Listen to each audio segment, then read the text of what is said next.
On peut y aller. OK, encore une fois, bon matin ce matin. Bon matin. J'étais supposé de parler, je ne parlerai pas de l'Église locale ce matin, je vais vous donner une pause. Puis, ma femme me dit que la semaine passée, j'avais été un petit peu quand même assez, c'était sérieux mon affaire. Et alors j'ai dit, je vais prendre une pause. Je vais prendre une pause aussi sur Romains 13, sur les autorités, la soumission aux autorités. Et ce que j'avais à cœur ce matin, c'est de vous parler encore du monde prophétique, du monde des derniers jours. Et le message ce matin, 9 raisons pour lesquelles Christ doit revenir. Pourquoi 9 raisons? Pourquoi pas 7? Pourquoi pas? Parce que premièrement, vous savez que dans la Bible, c'est important la numérologie. Dieu utilise beaucoup les chiffres. Regardez dans l'Ancien Testament, quand il a monté le temple, tout était vraiment là, la longueur, la largeur, la hauteur, tout ce qui est. Puis même le tabernacle. Dieu se sert de la numérologie. Dans l'Apocalypse, 144 000 Juifs, il y avait 12 apôtres, les 24 vieillards. Et malheureusement, l'ennemi se sert beaucoup, beaucoup de la numérologie. Mais ça, c'est une autre histoire. Alors moi, j'aime ça. J'avais parlé à un moment donné de 9 raisons, 9 buts de l'Église locale. J'ai déjà parlé à un moment donné de 13 raisons pourquoi on devrait prier. Et j'aime utiliser des chiffres. Pourquoi? Parce que ça a plus de punch aussi. Je vais dire, voici les raisons pour lesquelles Christ doit revenir. Ouais. Vous allez dire, le prédicateur, ce matin, il a parlé des raisons pour lesquelles Christ doit revenir. Mais si je dis 9 raisons, 9 raisons. Alors, il y a quand même 9 raisons. Puis, je trouve que c'est plus intéressant. On va partir avec le Matthieu 24, chapitre 30. Matthieu 24, verset 30. Merci, Louis. Matthieu 24, verset 30. Alors, le signe du Fils de l'homme paraîtra dans le ciel. Toutes les tribus de la terre se lamenteront, et elles verront le Fils de l'homme venant sur les nuées du ciel avec puissance et une grande gloire. C'est le verset que je prends ce matin. Selon la Bible, selon les Écritures, je crois que Jésus va revenir sous une forme, sur la terre, littéralement sous une forme corporelle visible.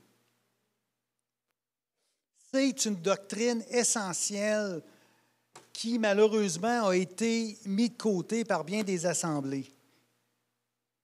Et il y a des assemblées qui remettent en cause le retour de Christ et même le remettent très, très loin. Et il y en a qui disent que ça va aller dans des centaines d'années.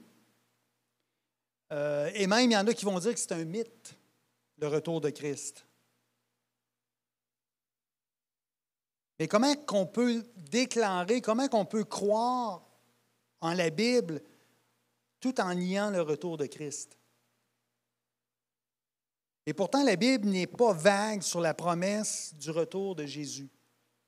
Une grande partie des Écritures, vous savez qu'une grande partie des Écritures est prophétique, et presque un tiers des passages prophétiques traitent de la seconde venue de Jésus ou des événements qui lui sont associés. Et concernant les prophéties, sa première venue n'a pas accompli toutes les prophéties. Alors, il doit y avoir une deuxième venue. Et même les prophètes n'ont pas fait la différence. On parle il y avait des prophéties concernant la première venue, il y a des prophéties qui concernaient la seconde venue. Il y avait les souffrances de Christ, il y avait la gloire du Christ aussi, qui concernait son deuxième retour. Puis Puis les prophètes n'avaient pas vu nécessairement un espace temporel entre la croix, il y a la croix de Christ et il y a la couronne de Christ aussi. On sait que Jésus est venu en sauveur, mais il va revenir en Seigneur.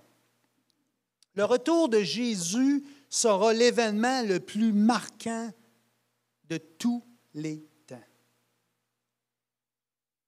Dans le passé, il y a eu on parle des retours, on dit ça en anglais, des comebacks.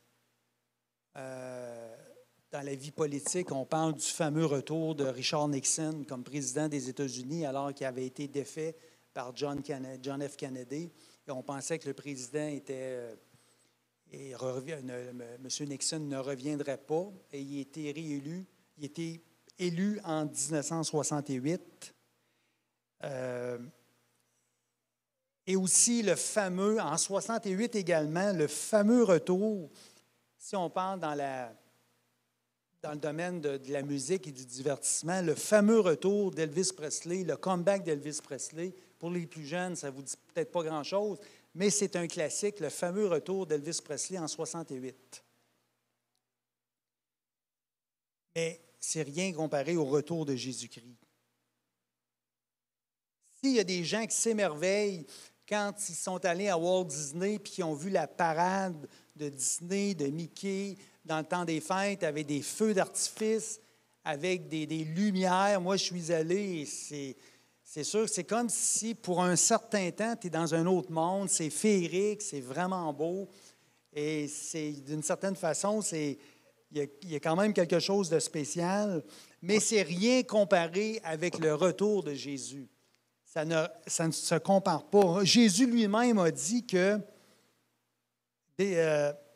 qui relate le cadre céleste de son avènement, un univers qui commencera à se désintégrer, un soleil qui va s'obscurcir, une lune sans lumière et les étoiles qui vont tomber du ciel, les puissances des cieux qui vont être ébranlées avec des cataclysmes sur la terre et malheureusement avec de l'angoisse chez les nations. Et sur le terme grec, c'est écrit « les gens vont cesser de respirer ». Ça, c'est ce que Jésus dit.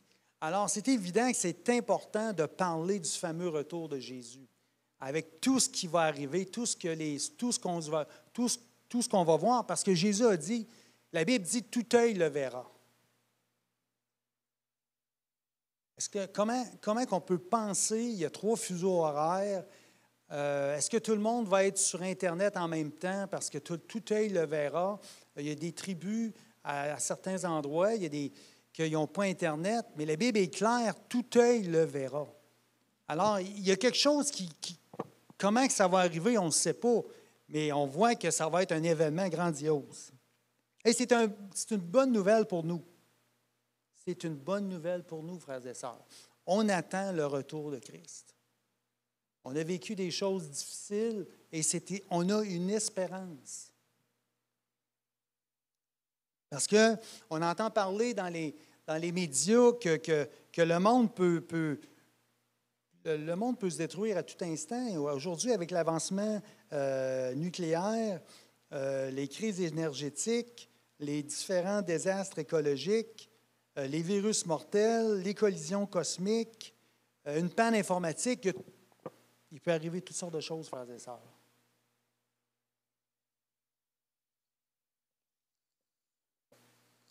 Et la Bible dit qu'il y a des moqueurs à la fin des temps qui vont dire « Voyons, ça fait tellement d'années que vous prêchez ça, que le retour, que Jésus revient. » Mais quoi qu'en disent les moqueurs, Christ va revenir. Première raison, très simple. Puis ils ne sont pas en ordre c'est 9 raisons, mais ils ne sont pas en ordre d'importance nécessairement. C'est la promesse de Dieu.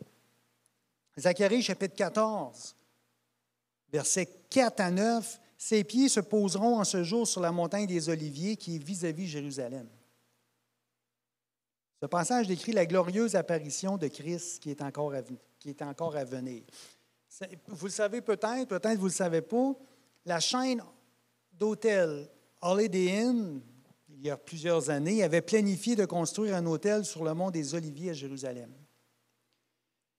Puis ils ont envoyé un groupe d'ingénieurs afin de préparer la construction et après plusieurs examens du sol, ils en ont convenu que cela ne pourrait pas se faire car la montagne pouvait se fendre en deux parce qu'il y avait une faille.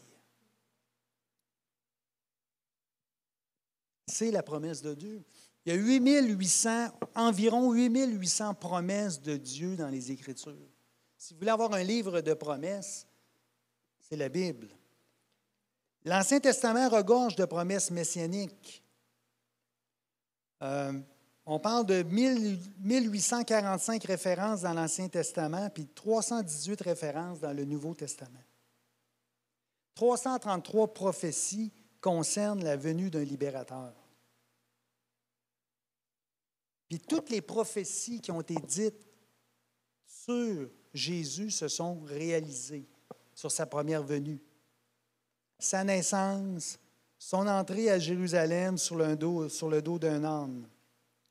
Dans Michée, chapitre 4, verset 3, le passage évoque la promesse d'un royaume de paix sous le gouvernement de Christ. Il est dit, il sera le juge d'un grand nombre de peuples, l'arbitre de nations puissantes et lointaines. Jérémie, chapitre 23, verset 5, le futur royaume de Christ sur la terre. Voici les jours viennent, dit l'Éternel, où je susciterai à David un germe juste. Il régnera en roi et prospérera.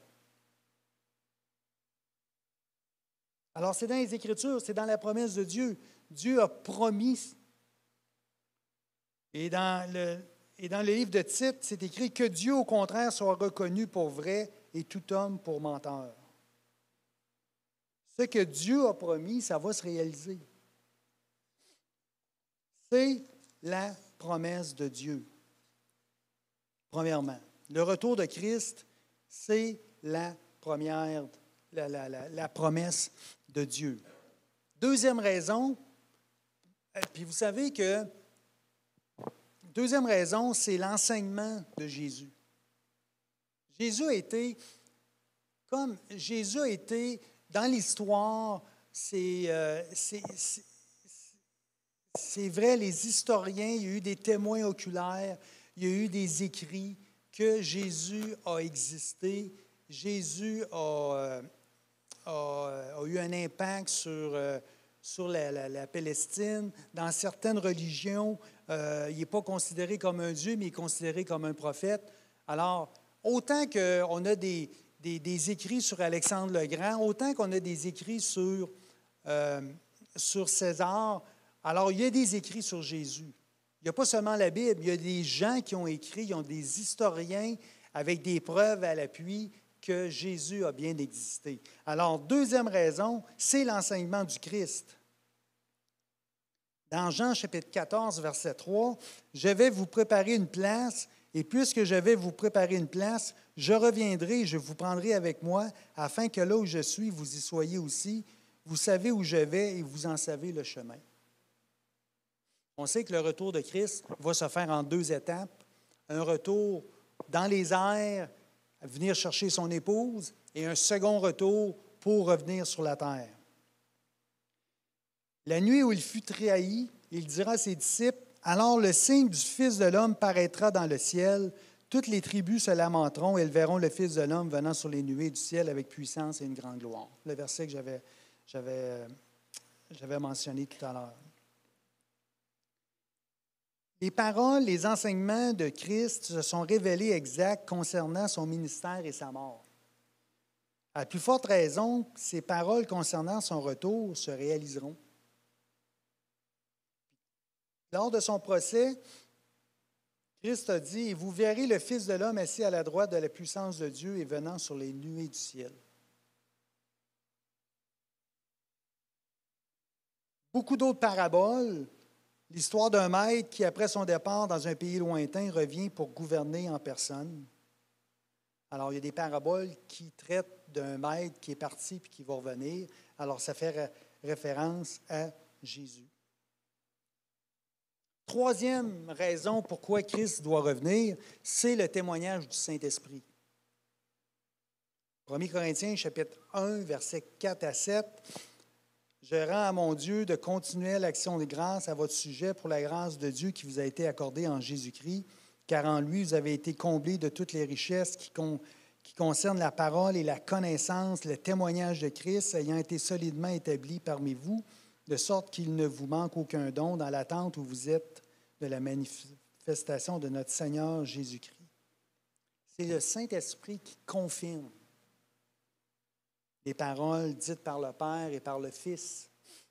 Jésus a dit, je vous enverrai mon consolateur. Ça ne s'est pas fini à la croix. Le Saint-Esprit est là pour nous révéler des choses. C'est lui qui a amené les auteurs de la parole de Dieu, les auteurs des livres bibliques, à être conduits par le Saint-Esprit à écrire des choses. Alors, c'est le Saint-Esprit, c'est le rôle du Saint-Esprit.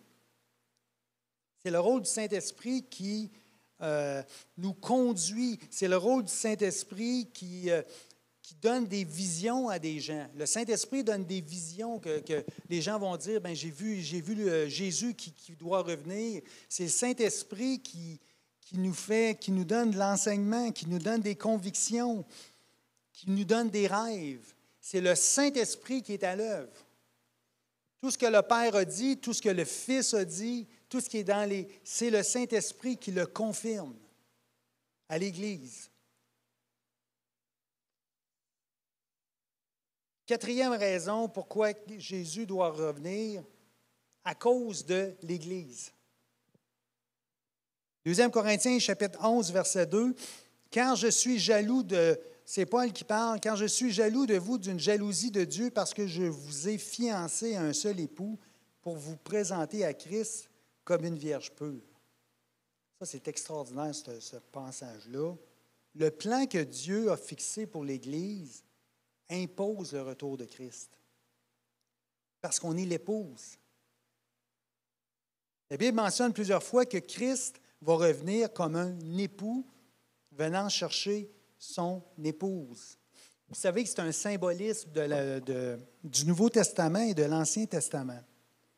Il y avait un genre de rituel quand les gens se mariaient à l'époque et les parents s'étaient rencontrés, il y avait un versement de la dot, il y avait une rencontre des futurs mariés parce que souvent c'était un mariage qui était arrangé à l'avance. Il y avait des fiançailles, il y avait une préparation d'une maison, et puis il y avait la phase finale du processus du mariage, quand le mari, accompagné de ses amis, se rendait à la maison de la future épouse pour la cérémonie. Alors, c'est la même chose qui va se présenter avec Jésus. Jésus va, comme l'époux allait chercher son épouse, c'est un parallèle. Jésus doit revenir chercher son Église. C'est immanquable. Et Jésus est mort sur la croix. La dot qui a été payée, c'est son sang qui a été... Quand on parle, le sang a été versé, il a été versé pour nous. C'est la dot que Jésus a donnée. Dieu a donné pour qu'on puisse faire partie, être l'épouse de Christ. C'est très, très, très important. Jésus doit revenir pour chercher son épouse. Et on voit beaucoup de signes présentement, on voit beaucoup de gens qui mentionnent, qui ont eu des rêves, que Jésus revient bientôt. Cinquième raison, le jugement des nations. Il y a 2 millions de lois aux États-Unis. Il paraît qu'il y a 2 millions de lois aux États-Unis. Si un homme se familiarisait avec deux lois par jour, il pourrait se qualifier comme un citoyen respectueux des lois dans 6000 ans. L'empereur romain Justinien, demanda à 16 assistants de compiler les lois de l'ancienne Rome et ils arrivèrent au bout de 3 années avec 2000 livres. Il y a des cours de justice dans des pays, dans des époques. À plus forte raison, il y a une cour de justice pour Dieu. La justice que l'on vit présentement, les cours de justice viennent de la loi de Dieu. Matthieu 16, verset 27, « Car le Fils de l'homme doit venir dans la gloire de son Père avec ses anges, et alors il rendra à chacun selon ses œuvres. La parole de Dieu associe constamment le retour de Christ avec un jugement universel. Dans Jude 14, c'est écrit « Voici le Seigneur est venu avec ses saintes myriades pour exercer un jugement contre tous et pour faire rendre compte à tous les impies parmi eux de tous les actes d'impiété qu'ils ont commis, de toutes les paroles injurieuses qu'ont proférées contre lui des pécheurs impies. » Alors, tout jugement a été remis à Christ. C'est certain que l'enfer, ce n'est pas un concept qui est populaire dans le monde. Parce qu'on est à l'ère de la tolérance, de l'acceptation.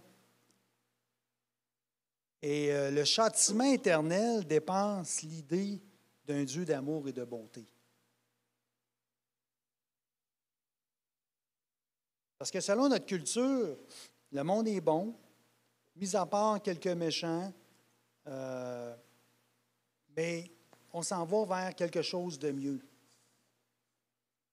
Mais ce n'est pas vrai. Dieu va juger par Christ les pécheurs. La Bible dit qu'à la fin des temps, le Seigneur reviendra sur la terre afin d'exécuter son jugement. Actes chapitre 17, verset 31, c'est écrit « Il a fixé un jour où il jugera le monde selon la justice par l'homme qu'il a désigné, ce dont il a donné une preuve en le ressuscitant des morts. » C'est quelque chose. Vous savez que l'Apocalypse chapitre 19, lors du retour de Christ, c'est écrit celui qui le montait s'appelle fidèle et véritable, il juge et combat avec justice. Alors Jésus revient pour le jugement. Matthieu 25. Matthieu 25, je pense que c'est verset 30. On parle du retour de Christ qui va venir, qui va juger les nations.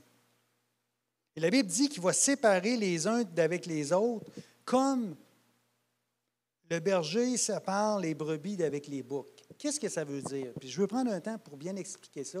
C'est que quand Jésus va revenir, quand on parle du jugement de Christ sur les nations, c'est quand Jésus va revenir, va mettre le pied sur la montagne des Oliviers, il va y avoir une guerre, Christ va revenir, puis il va séparer les justes d'avec les méchants, comme on sépare les boucs avec les brebis. Vous savez qu'un berger, dans son troupeau, avait des brebis et avait des boucs. Mais les boucs ne peuvent pas rester avec les brebis, parce que les boucs, ce sont des animaux qui sont très difficilement dociles, qui dérangent, et ça dérange les brebis. Alors, il faut les séparer. Un berger va même la nuit, il va les séparer, il va mettre le troupeau des boucs ensemble et le troupeau des brebis ensemble.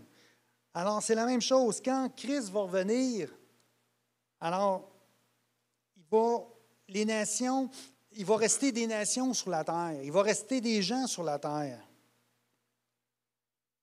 Et il doit séparer les justes avec les méchants parce qu'il va y avoir eu des guerres, il va y avoir eu beaucoup de personnes qui vont être tuées, mais il va rester des gens. Et le royaume millénaire va commencer. Le royaume millénaire va commencer avec des justes. Alors, on peut pas, il doit vraiment faire un tri entre les justes et les méchants dans ce temps-là. Puis remarquez ce qu'il dit à la fin du chapitre 30, du chapitre 25 dans Matthieu. C'est des paroles qui sont très sévères. Et ceux-ci iront au châtiment éternel, mais les justes à la vie éternelle. C'est un passage qui est très sévère. Ça veut dire quoi? Ça veut dire que les gens qui vont être trouvés méchants par Christ lui-même, il va les amener au châtiment éternel. Autrement dit, il va les tuer. Alors, c'est quelque chose de quand même, un Jésus qu'on a l'idée qui est bon, qui est les Jésus que l'on connaît avec ses paroles, avec sa vie. Mais lorsqu'il va revenir, c'est tout autre chose. On sait qu'il est venu en sauveur, mais il revient en Seigneur. Alors, Christ va, en partant, il va juger les nations. Alors, il y a des gens qui vont être tués sur ordre du Seigneur Jésus-Christ.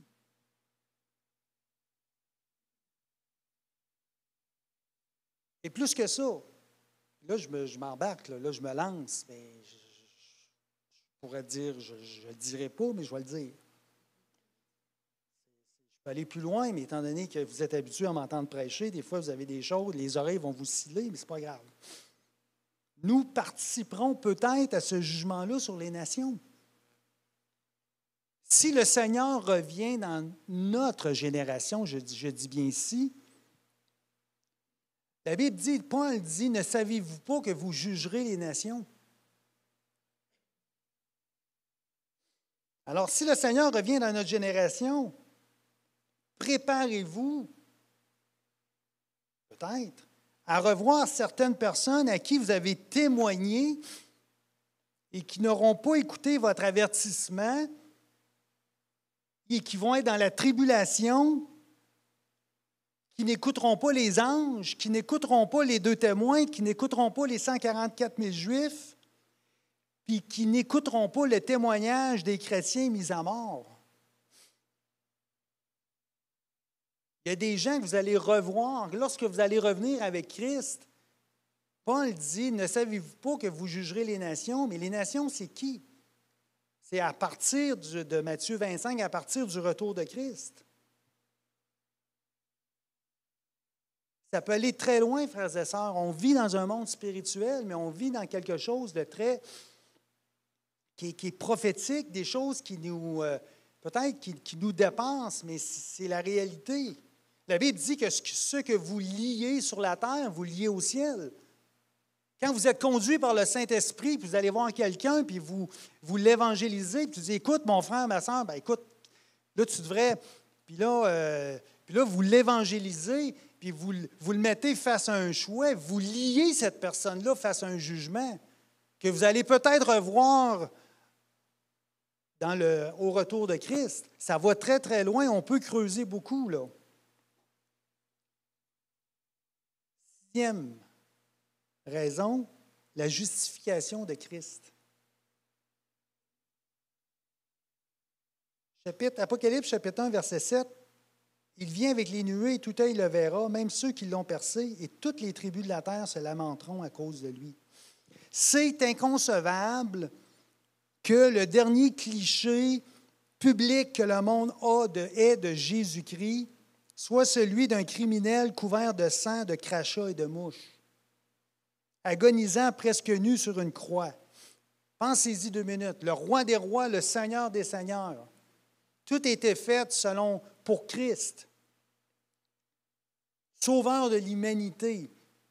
C'est le dernier cliché que nous avons. Quand je suis allé il y a quelques années à Rome, je suis allé dans les boutiques et ce qu'on voit, c'est des croix avec Jésus qui est sur la croix avec le sang, ces choses-là. Les gens ont beaucoup cette idée-là. Pas Dieu, mais Jésus doit s'expliquer et montrer à l'humanité qui il est vraiment. Parce que bien des gens ont une fausse conception de Jésus. Et souvent, c'est une moquerie.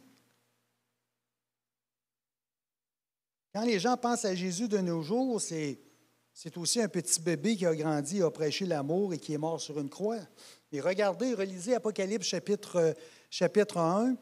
Un homme vêtu d'une longue robe, ceinture d'or, tête et cheveux blancs, des yeux comme une flamme de feu, des pieds comme de l'airain ardent, une voix comme le bruit de grandes eaux, de sa bouche une épée qui sort à 2 tranchants, un visage comme le soleil lorsqu'il brille. Wow, c'est Jésus, ça. Puis à cause de ça, Jean, il tombe à genoux. Il voit Jésus, il tombe à genoux. Savez-vous qu'après la résurrection de Christ, de Jésus, Jésus ne s'est jamais montré en public devant des incroyants. Vous lirez ça dans les évangiles, vous verrez ça dans les évangiles. Plusieurs croyants l'ont effectivement vu. Plusieurs croyants l'ont touché, lui ont parlé, ils ont rendu un certain témoignage de sa résurrection, mais il n'y a aucun récit qui parle d'incroyants qui auraient vu le Seigneur. La dernière fois que les incroyants ont vu le Seigneur, c'est sur la croix. Ils se sont moqués de lui, ils se sont joués de lui, ils l'ont humilié, ils l'ont crucifié. Est-ce que c'est l'image que les hommes doivent conserver de Jésus? Que feriez-vous à sa place? Il doit revenir et montrer sa vraie nature. Et Jésus a clairement indiqué que le monde aurait une toute autre image de lui. Lors de sa condamnation, le souverain sacrificateur, prenant la parole, lui a dit, « Je t'adjure par le Dieu vivant de nous dire si tu es le Christ, le Fils de l'homme. » Et Jésus lui répondit, « Tu l'as dit. De plus, je vous le déclare, vous verrez désormais le Fils de l'homme assis à la droite de la puissance de Dieu et venant sur les nuées du ciel. » Alors, il y a eu une indignité, il y a eu une honte de la crucifixion. Et ça fait partie de notre histoire depuis 2000 ans. Alors, c'est certain que Christ doit revenir pour sa justification. OK, on continue. 7e raison pour l'avenir d'Israël.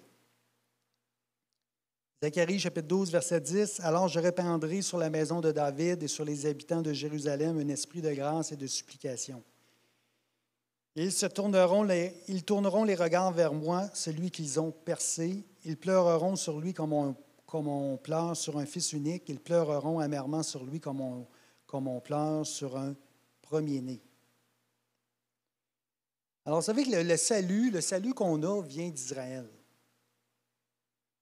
C'est écrit dans Romains, il dit, « Regardez-vous pas comme sages. » Il dit, c'est un mystère. Une partie d'Israël est tombée dans l'endurcissement jusqu'à ce que la totalité des païens soit entrée. Ainsi, tout Israël sera sauvé. Alors là, il y a un temps de grâce pour les païens. Il y a un temps de grâce pour l'Église. Pourquoi? À cause de l'endurcissement d'Israël. Paul va dire, par leur chute, le salut est devenu accessible aux païens. On doit ça aux Juifs. On doit leur salut. Pourquoi? Pour qu'ils soient jaloux de nous. Pour qu'ils puissent un jour faire la même chose qu'on a faite. Parce qu'on sait qu'Israël va revenir le peuple initial de Dieu. C'est le peuple de Dieu. Les Juifs, le peuple d'Israël, on n'a pas remplacé le peuple d'Israël. Il y a des enseignements qui disent ça, on a remplacé le peuple d'Israël. Non, on n'a pas remplacé. Israël, il y a des promesses qui vont s'accomplir parce que c'est le peuple choisi de Dieu. Mais pour un temps, Israël a été mis de côté. Mais Israël va revenir à Dieu par le retour du Seigneur Jésus-Christ. C'est un fait, c'est une obligation. Dieu va garder la promesse qu'il a faite, l'alliance qu'il a faite avec Israël. La nation d'Israël doit accomplir une repentance générale. C'est pour ça que quand je vous dis qu'Israël, c'est l'horloge prophétique, Israël a une importance capitale dans l'actualité et dans les événements du temps de la fin.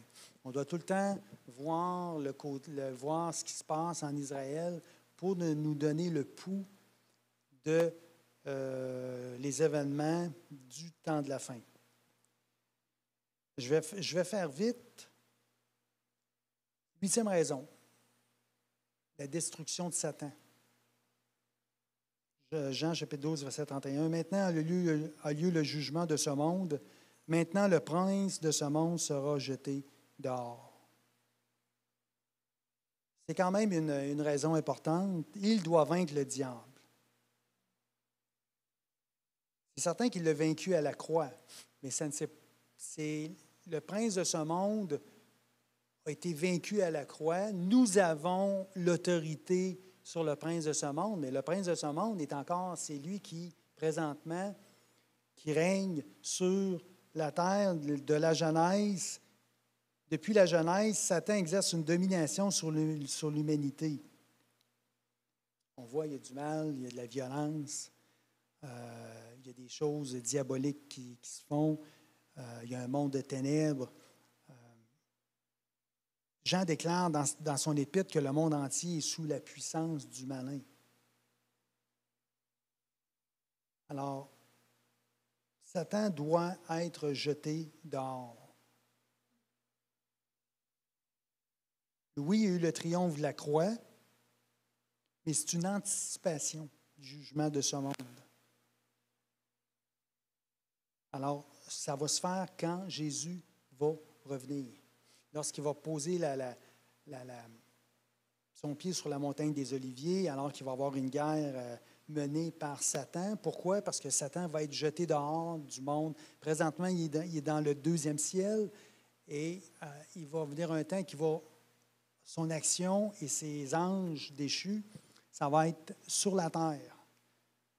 Alors, c'est là que, après ça, qu'il va y avoir une guerre contre, une dernière guerre contre Israël par l'ennemi. Et c'est là que Jésus va arriver, qu'il va vaincre l'ennemi, puis qu'il va le mettre, qu'il va l'enchaîner pour le millénium. Je sais que je tresse un tableau, c'est beaucoup de choses, et je m'en excuse, mais c'est des choses que souvent on passe à côté, et c'est bon de bien comprendre le pourquoi des choses et qu'est-ce qui se passe et l'importance du retour de Christ. Et on parle beaucoup avec des chrétiens aujourd'hui, puis ils ont une très vague idée là, de pourquoi Christ revient, puis toutes ces choses-là. Et Dieu doit reprendre. La terre est pour un temps, et je vais en revenir peut-être un jour, la terre est pour un temps à l'ennemi. Mais comme des documents officiels, puis je vais faire ça vite, on en parle dans l'Apocalypse, Dieu va reprendre les documents, Dieu va prendre les attestations, comme on vend quelque chose, on a un titre de propriété, Satan a un titre de propriété, entre guillemets, spirituel, sur le monde, sur la terre présentement, mais Jésus-Christ va reprendre ce titre-là, et c'est pour ça qu'il doit revenir. Il va prendre le contrôle de l'humanité, il va établir son royaume, et c'est pour ça qu'il doit revenir. Et ça, on voit ça dans l'Apocalypse. C'est pour ça que le retour de Christ ne se fera pas sans avoir beaucoup d'impact. Il va avoir beaucoup d'impact parce que l'ennemi ne voudra pas céder son royaume à Christ. Alors, il va y avoir beaucoup d'événements qui vont se passer durant le temps de la tribulation. Mes frères et sœurs, on n'est pas là. C'est certain qu'on n'est pas là, alors on n'aura pas à vivre ces choses-là. Mais ça va être une guerre parce que l'ennemi, si vous pensez, si vous dites, moi des fois, là, j'ai comme quelque chose, j'ai beaucoup de pression, c'est comme si l'ennemi me met de la pression sur des choses. Et imaginez-vous, là, il vous met de la pression, mais imaginez-vous lorsque son environnement va être sur la terre avec ses anges déchus, comment il va mettre de la pression sur les gens, comment sur le monde qui va rester. On est rendu au dernier, et je fais ça vite, la 9e raison, établir son royaume sur la terre. La Bible nous enseigne un temps où le lion paîtra avec l'agneau, un temps où il n'y aura plus de guerre, plus de souffrance, il n'y aura plus de deuil. Un royaume parfait.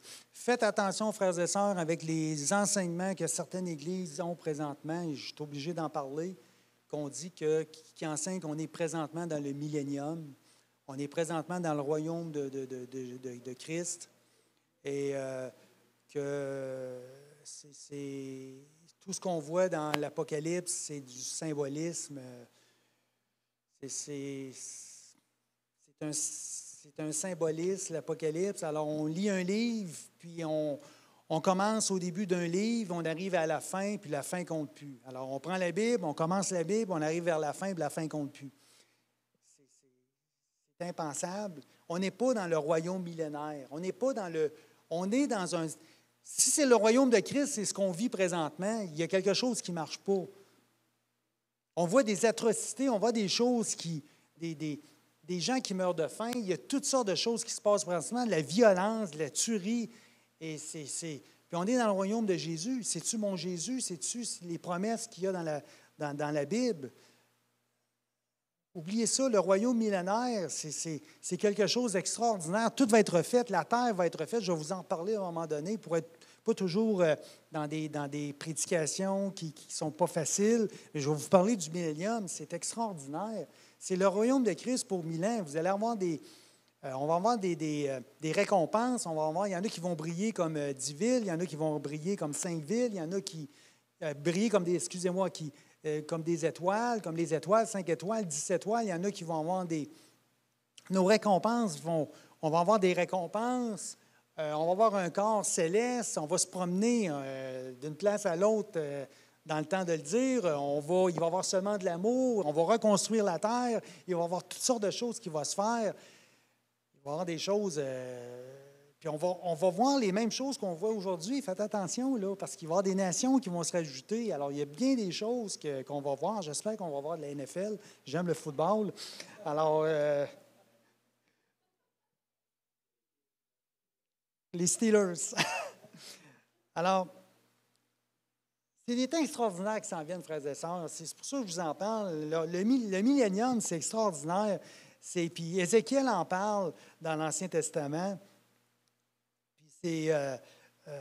Toutes les prédictions de l'Ancien Testament visent un royaume à venir. Puis le royaume, le millénium va être l'acheminement, va être la démonstration de ce que Jésus est venu faire et de ce que Jésus a promis. On va le voir comment? Dans le millénium, dans le royaume de Christ. Pour vraiment prouver qu'il est le roi des rois et que c'est son royaume, qu'il doit gouverner, puis qu'il va gouverner avec nous. C'est un royaume que Christ va exercer toute autorité. Alors, si le millénium est-ce que Christ a toute autorité? D'une certaine façon, on prend une certaine autorité, mais on voit que les gens sont sous l'influence du malin. Alors, c'est clair que le royaume de Jésus, parce que c'est 1000 ans, Jésus dit, je vais revenir le troisième jour. Bon, 1000 ans comme une journée, prophétiquement dans la Bible. Alors, on sait que le troisième millénaire, Christ devrait revenir. Alors, il y a toute cette explication-là. La terre, ça fait 6000 ans. Et Dieu a dit, je me suis reposé le septième jour. Alors, le septième millénaire serait le royaume de Christ. Alors, il y a toutes sortes d'enseignements là-dessus qui nous montrent vraiment que, prophétiquement, le royaume de Christ s'en vient. C'est une espérance pour nous. Au lieu de se laisser envahir par tout ce qu'on voit, d'avoir cette espérance-là sur le retour de Christ. Puis en terminant, Jésus doit revenir et Jésus revient bientôt. C'est notre espérance. Il y a des promesses pour l'Église. Et c'est pour ça, frères et sœurs, on doit se préparer nos cœurs, préparer notre âme à l'enlèvement de l'épouse, à être prêt quand le Seigneur va revenir. Parce que Jésus peut revenir à tout moment. Les prophéties, présentement, je ne vois pas comment il y aurait une prophétie qui n'est pas encore accomplie. Il y a des prophéties qui ne sont pas accomplies parce que ça traite du retour physique de Christ sur la terre. Mais Jésus peut revenir d'une minute à l'autre. Quand vous couchez le soir, Seigneur, tu reviens-tu cette nuit? Pourquoi pas? Quand on se réveille le matin, bon, là, on t'a manqué. Seigneur, peut-être aujourd'hui, peut-être tu vas revenir. Mais vraiment, gardons dans cette idée-là, cette espérance-là, que Jésus va remettre les pendules à l'heure. Jésus doit... Puis ce n'est pas une question je ne veux pas être vraiment pessimiste, avoir un discours alarmiste, mais pour nous autres, les chrétiens, pas pour les nations, mais pour nous autres, les chrétiens, c'est une espérance. C'est quelque chose qu'on a hâte, qu'on va revoir les gens en Christ qui sont morts. Et la Bible dit qu'ils vont ressusciter, qu'ils vont avoir un corps glorieux, et toutes ces choses-là. Et ça, si le Seigneur le permet, je vais en reparler. Alors, c'est très important de savoir pourquoi Jésus doit revenir et vraiment d'être enraciné dans ces choses-là. Si vous savez que vous regardez les raisons, puis vous savez, puis vous le saviez déjà, mais d'être vraiment conscient de l'approche de sa venue, alors comment notre conduite doit être? Alors, ça va nous permettre, après ça, de reparler de l'Église locale, d'amener dans un autre processus d'autorité spirituelle et de parler aussi d'une future, pas d'une future, mais de la sanctification de l'Église. On va tomber dans la sanctification de l'Église. Qu'est-ce que Jésus dit? Qu'est-ce que la Bible, Apocalypse chapitre 22? Oui, je vais bientôt. Que celui qui se sanctifie davantage. Alors, frères et sœurs, on va être amenés par le Saint-Esprit à une sanctification. Et on va être prêt on est déjà prêt lorsque Jésus va revenir. Parce que Jésus a dit, lorsque je vais revenir, est-ce que je vais avoir la foi sur la terre? Alors, vous savez qu'il y a un temps qui est difficile, il y a un temps d'apostasie. Alors, c'est bien important de focusser sur le retour de Jésus. Amen. Seigneur, on te remercie pour ta présence ce matin. On te remercie, Seigneur, pour, premièrement, le temps de gloire, le temps de louange qu'on a eu ce matin, Seigneur, les paroles, le Saint-Esprit qui pousse des gens à parler en ton nom, Seigneur. Et vraiment d'être dans un lieu, Seigneur, de sanctification, dans un lieu vraiment de prière, dans un lieu où que tu te révèles, Seigneur, dans ce lieu. Et on te remercie, Seigneur, pour ta présence. On te remercie, Seigneur, pour vraiment la conduite que tu nous donnes par ton Saint-Esprit. Et on veut donner toute cette gloire, Seigneur.